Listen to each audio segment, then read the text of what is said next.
Ngayong araw nga ay nagsidatingan na ang ating mga gagamiting mga materyales sa ating bike frame. Kaya naman tara't samahan niyo akong i-unbox ito nang sa ganon ay mapinturahan na. O ano, tara, sama ka sa aking kwento.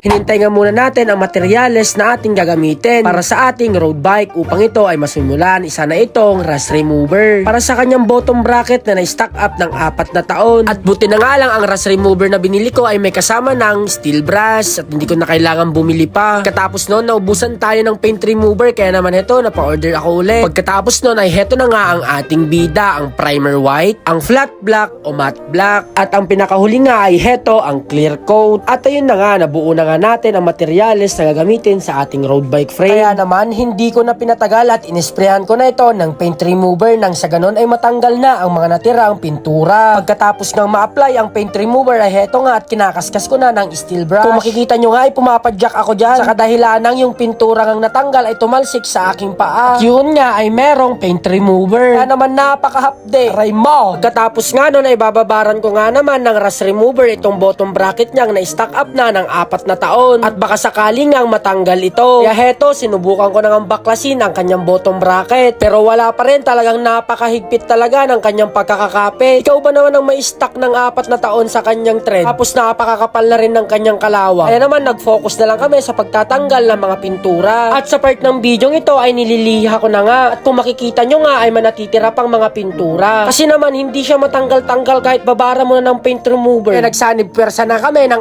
aking girlfriend upang lihain ang mga natitirang pintura upang sa ganon ay mapakinis ang mga natirang pintura. Pagkatapos nun ay heto na nga ang kanyang itsura, medyo makinis na. Pero hindi pa nagtatapos ang lahat ng don, sinabon ko muna ito bago ko pinturahan. At kung makikita nyo nga dito ay wala na yung mga natirang pintura sa frame. Kaya naman heto, sinake-shake ko ng primer nang sa ganon ay may spray na natin sa ating frame. Hoy, ano yan? Umaatake ang pagkabakla mo dyan, sis. At kung bago ka nga lang sa aking Facebook page at napadaan lang ito sa iyong wall ay huwag mo nakakalimutang pindutin ang follow button nang sa ganon ay mas rumami pa tayong mga istibis. At kung nakaabot ka nga sa part ng video ito ay huwag mo na rin kakalimutang pindutin ang share button nang sa ganon ay mas marami pang makapanood. At i-comment mo na rin kung taga saan ka upang sa ganon ay malaman ko naman kung saan na nakakaabot ang aking mga ginagawang video katulad nito. Sa part ng video ito ay nagse-second coat na nga tayo. Nang sa ganon ay hindi basta-basta kumupas o masisira ang pintura natin. Bago nga ako maglagay ng ating base color ay binasa ko muna ito upang lihain. Nang sa ganon ay kapit na kapit ang ating panibagong pintura. Habang may ginagawa nga ako rito ay may dumating naman ng mga follower at humingi sila ng